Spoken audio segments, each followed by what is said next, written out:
Good morning, students. I'm well here, and I hope all of you are also well at your home. Students, today we will discuss about the last topic that is left in weather, climate, and adaptation. That is, how do animals survive in tropical rainforest? Adaptation in tropical rainforest.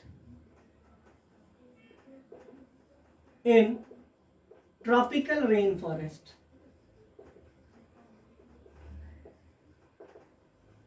Rainforest. देखो बेटा, इसको समझने से पहले मैं आपको बता दूं कि ट्रॉपिकल रेन फॉरेस्ट क्या होता है। ट्रॉपिकल रेन फॉरेस्ट एक ऐसा क्लाइमेटिक कंडीशन को होल्ड करता है जो कि विश्व में या हमारे पूरे एनवायरनमेंट में पाए जाने वाले जितने भी जीव जंतु हैं उनमें से 80% के लिए सुटेबल होता है। मतलब ये कि tropical rain forest are those rain forest that have the climatic conditions that are favorable for more than 80% of the species found in our environment. I hope all of you are getting it. Adaptation का मतलब adjusting होता है, आप जानते हो इस चीज को। एडजस्टमेंट होता है या एडजस्टिंग होती है, ये बहुत क्लियर है। अब ट्रॉपिकल रेन फॉरेस्ट के बारे में हम क्या कहते हैं?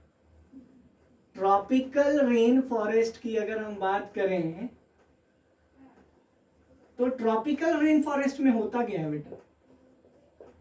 तो ट्रॉपिकल रेन फॉरेस्ट में हम क्या कहेंगे कि ट्रॉपिकल रेन फॉरेस्ट की जब भी हम बात करेंगे ना तो हम ये कहेंगे कि देखिए ये एक ऐसा climatic the place holding the climatic condition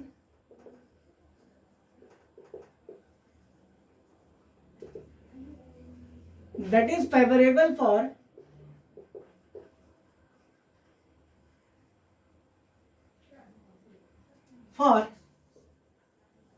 more than 80% of the species found in the environment, found in our environment.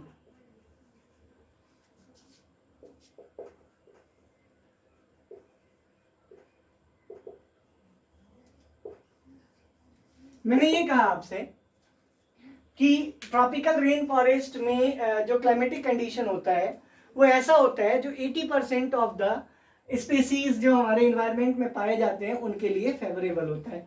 अब यहाँ ये बात जानने वाली है कि भाई इसका क्लाइमेटिक कंडीशन किस तरह का होता है जिसकी वजह से 80% ऑफ जो स्पीसीज हैं वो उसकी तरफ अट्रैक्टेड होते हैं। और भी जगह होता होगा वैसा क्लाइमेटिक कंडीशन, तो वे वहां क्यों नहीं जाते हैं? तो इसका रीजन ये है बेटा कि tropical rain forest has hot and humid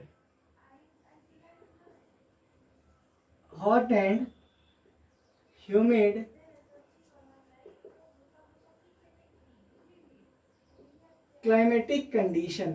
अब देखो बेटा ये hot and humid climatic condition तो बहुत सारी जगहों पर होता है, जैसे महाराष्ट्र में है।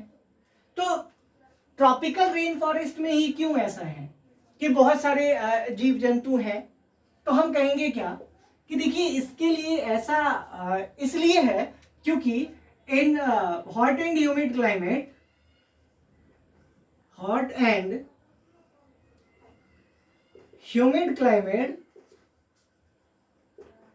most of the plant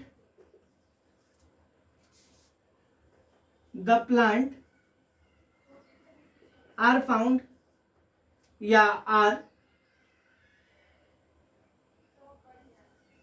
grows well, means what कि ज्यादातर जो प्लांट्स होते हैं वो उनके लिए ये जो ट्रॉपिकल रेन फॉरेस्ट का जो क्लाइमेटिक कंडीशन है ये बहुत अच्छा होता है, बहुत आसानी से प्लांट ग्रो कर पाता है। इसीलिए most of the animals are found in this climatic condition. So most of the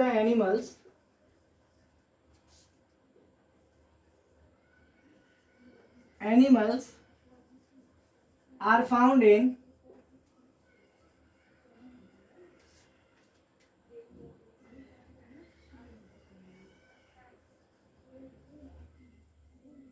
such climatic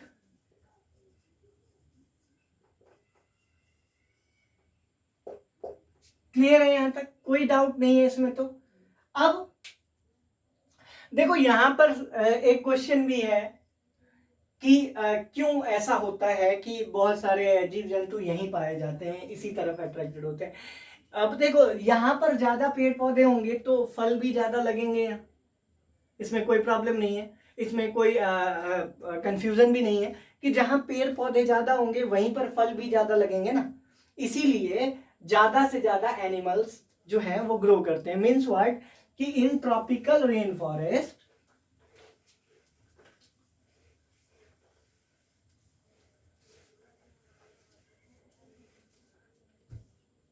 in tropical rainforest more and more plant grows.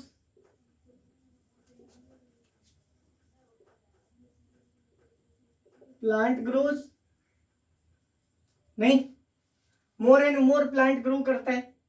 और जब मोर एंड मोर प्लांट ग्रोज करता है तो यहां से एक बात ध्यान में रखने वाली है, क्या कि so more and more fruit and vegetables, fruit and vegetables are found in it.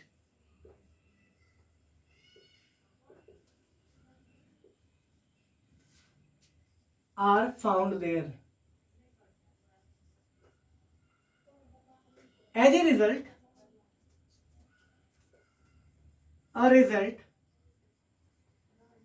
most of the animals are found there. Animals are found there. I hope clear है ये।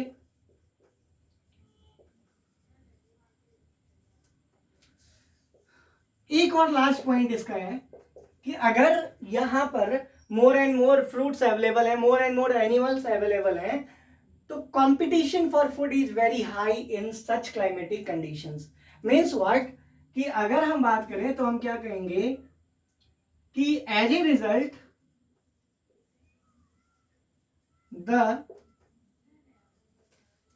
अगर हम बात करेंगे तो हम ये कहेंगे कि as a result the competition for food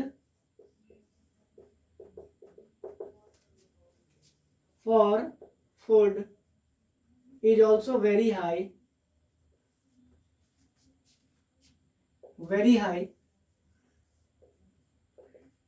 in such reasons.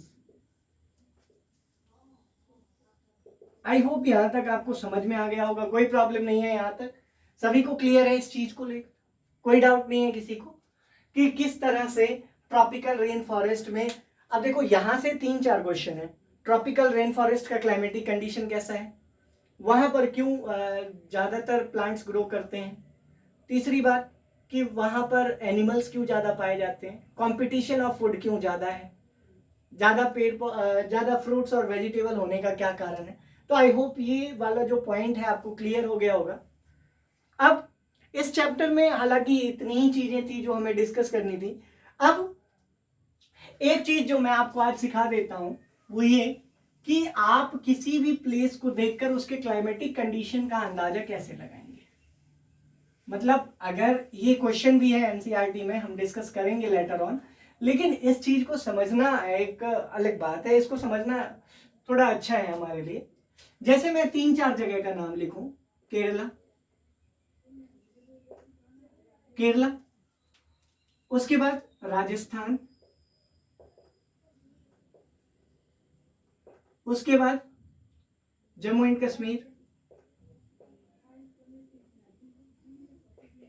Kashmir, Chennai,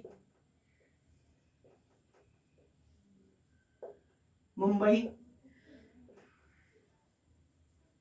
जैसे मान लो इन 6 जगहों का हमें क्लाइमेटिक कंडीशन बताना है कि अगर हमसे ये पूछा जाए कि बताइए,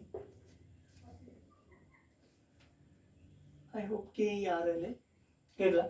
अब यहां पर क्या है कि अगर हमें क्लाइमेटिक कंडीशन देखना है तो हमें ये देखना पड़ेगा।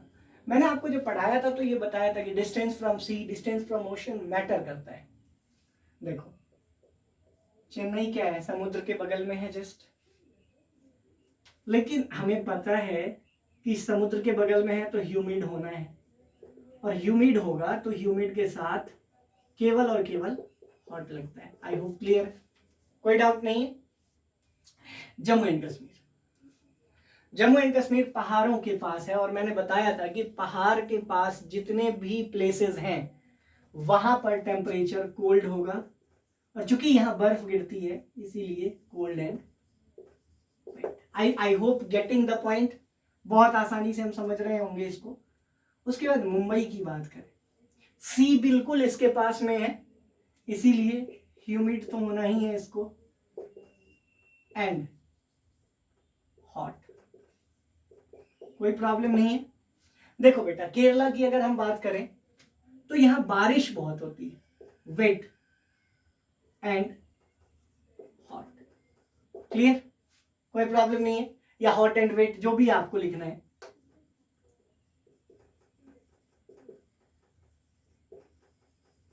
राजस्थान, दूर दूर तक नदियों का कोई मतलब ही नहीं है, बंजर जमीन है इसीलिए, और गर्मी तो ज्यादा है ही क्योंकि पेड़ पौधे ही नहीं है यहाँ। हॉट एंड भीगा हुआ होगा क्या? नहीं। गीला होगा क्या? नमी होगी क्या? नहीं। बच क्या गया? ड्राई, सूखा हुआ। Hot and dry climatic condition. I hope आप इन चीजों से अंदाजा लगा पाएंगे कि कैसे हम क्लाइमेटिक कंडीशन को डिटरमाइन कर लेते हैं किसी भी प्लेस के लिए। आई होप यहाँ तक आपको समझ में आ गया। जब हम केरला की बात करते हैं तो केरला के बारे में कहते हैं क्या कि केरला का जो क्लाइमेटिक कंडीशन है बेटा वो है आपको हॉट एंड वेट। क्यों? क्योंकि वहां पर बारिश अधिक होती है। उसके बाद हम राजस्थान की बात करते हैं। राजस्थान में क्या है? Hot and dry climatic condition है। क्यों ड्राई क्लाइमेटिक कंडीशन है? क्योंकि यहां पर बारिश कभी नहीं होती, लगभग नहीं होती है, बहुत कम होती है यहाँ बारिश। Jammu and Kashmir cold and wet climatic condition. I hope getting the point. Chennai की बात करेंगे हॉट एंड ह्यूमिड, उसके बाद मुंबई की बात करेंगे तो हॉट एंड ह्यूमिड, कोई डाउट नहीं होना चाहिए। अब हम एक बार ग्लिम्स ले लेते हैं कि इस चैप्टर में हमने क्या क्या पढ़ा। हमने पढ़ा वेदर क्या होता है। वेदर के बारे में मैंने आपसे बताया कि ये एक ऐसा एटमॉस्फेरिक चेंज है जो टाइम टू टाइम होता रहता है, मीन्स व्हाट की फ्रिक्वेंटली होता रहता है। मतलब that frequent change in atmospheric condition at a place is called weather. weather मतलब frequent change एटमॉस्फेयर में टाइम एंड अगेन क्या कहलाता है? वेदर। वेदर बहुत सारे फैक्टर पर डिपेंड करता है, जैसे temperature, wind speed, direction of wind. नहीं, उसके बाद मैंने आपको यह भी बताया कि वेदर को स्टडी करने वाला मेट्रोलॉजिस्ट कहलाता है। क्यों? क्योंकि वेदर की पढ़ाई मेट्रोलॉजी कहलाती है, कोई प्रॉब्लम नहीं है। उसके बाद अगर हम वेदर की बात करेंगे तो वेदर के बारे में क्या कहेंगे? वेदर के बारे में जो हमारा नेक्स्ट पॉइंट है वो क्या है? तो हमारा आंसर होगा कि वेदर के बारे में हम नेक्स्ट पॉइंट ये कहेंगे कि देखिए, वेदर के फैक्टर्स को जान लेने का मतलब ये नहीं है कि हम वेदर के बारे में सारी चीजें बता सकते हैं। क्यों ऐसा है?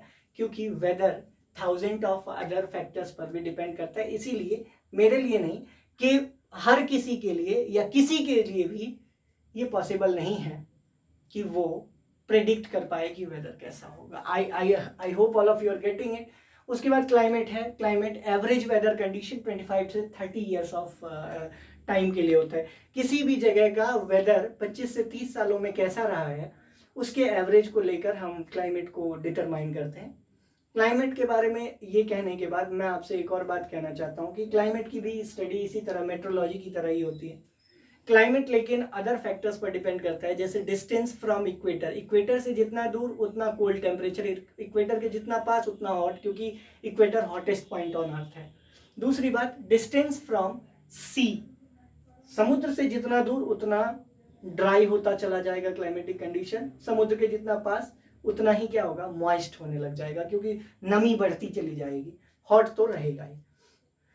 तीसरी बात कि राजस्थान जैसे जगहों के लिए आपको हमेशा ध्यान में रखना चाहिए ये कि hot and dry climatic condition होता है यहाँ का, कोई प्रॉब्लम नहीं है। उसके बाद distance from the mountains, mountain के जितना नजदीक उतना कोल्ड क्लाइमेटिक कंडीशन होता है। Means what? The nearer you are from the mountains the colder is the climatic condition. I hope all of you are getting it. After that the next point is of Jammu and Kashmir. I must tell you कि Jammu and Kashmir में क्या है? Climatic condition cold है। क्यों cold है? क्योंकि वो mountains के बीच में। I hope all of you are getting it. उसके बाद क्लाइमेटिक कंडीशन की अगर हम बात करें तो वो height above the sea level से भी डिटरमाइन होता है। जितना आप ऊपर जाते जाएंगे क्लाइमेटिक कंडीशन ठंडा होता चला जाएगा, कोल्ड होता चला जाएगा। I hope all of you are getting it. किसी को कोई प्रॉब्लम नहीं है इसमें। उसके बाद नेक्स्ट पॉइंट में हम डिस्कस ये करेंगे कि क्लाइमेटिक कंडीशन की अगर हम बात कर रहे थे तो क्लाइमेटिक कंडीशन जो है वो कैसे किसी भी ऑर्गेनिज्म को मजबूर करता है कि वो अपने ही सराउंडिंग में रहे। तो उस पर्टिकुलर मजबूरी को या उस पर्टिकुलर एडजस्टमेंट को हम क्या कहते हैं? एडेप्टेशन। एडेप्टेशन का मतलब है it is the ability of an organism to adjust itself according to their surrounding. ये एक ऐसी खासियत है किसी भी ऑर्गेनिज्म की जिसकी वजह से वो अपने आप को एडजस्ट कर पाता है सराउंडिंग में। I hope all of you are getting it. कोई प्रॉब्लम नहीं है इसमें। एडजस्टमेंट किसी भी ऑर्गेनिज्म का अगर होगा तो वो क्या कहलाएगा? अगर हम एडजस्टमेंट की बात करेंगे तो हम ये कहेंगे कि एडजस्टमेंट कैसे होता है। एडजस्टमेंट के लिए हम क्या कहते हैं? तो एडजस्टमेंट के लिए हमारा आंसर होगा कि the ability of an organism to adapt itself. अब देखो, जो कोल्ड क्लाइमेटिक कंडीशन में रहने की कोशिश करेगा उसके फीट स्मॉल होने चाहिए, लॉन्ग ईयर्स होने चाहिए, उसके बाद फर और फैट का लेयर होना चाहिए बॉडी के ऊपर। आपने देखा होगा पोलर बियर वगैरह में रोआ जो है, उनका जो फर है वो ऊपर तक रहता है, नहीं? उसके बाद उनके लेग्स बहुत छोटे होते हैं। पेंगुइन्स की अगर बात करें तो they always move in huddle so that they could keep themselves warm. Means what कि वो हमेशा हडल में मूव करते हैं ताकि वो अपने आप को गर्म रख सकें। हडल का मतलब क्या है? मैंने आपको बताया था, ग्रुप होता है। उसके बाद अगर कोई हॉट क्लाइमेटिक कंडीशन में रहना चाहता है तो उसके ईयर्स जो हैं वो शॉर्ट होने चाहिए, टेल शॉर्ट होना चाहिए, लॉन्ग लेग होने चाहिए ताकि वो अपने आप को गर्मी से बचा सके। उसके बाद मैंने ट्रॉपिकल रेन फॉरेस्ट की बात की थी। आपको ये बताया था कि क्यों वहाँ पर सबसे ज़्यादा अट्रैक्शन होता है, क्योंकि वहाँ hot and humid climatic condition है जिसकी वजह से प्लांट्स के लिए बहुत आसानी होती है कि वो अपने आप को ग्रो कर सके वहाँ, जिसकी वजह से ज़्यादा जो एनिमल्स हैं वो अट्रैक्ट होते हैं उसकी तरफ। और वहाँ पर फूड कंपटीशन भी ज़्यादा है क्योंकि ऑर्गेनिज्म ज़्यादा होने की वजह से पेड़ पौधे तो लिमिटेड क्वांटिटी में है, तो कहीं ना कहीं दिक्कत आती है। आई होप यहाँ तक समझ में आ गया हो। नेक्स्ट क्लास में जब हम मिलेंगे तो हम इसके क्वेश्चन आंसर को डिस्कस करेंगे। Till then stay home, stay safe, God bless, thank you very much.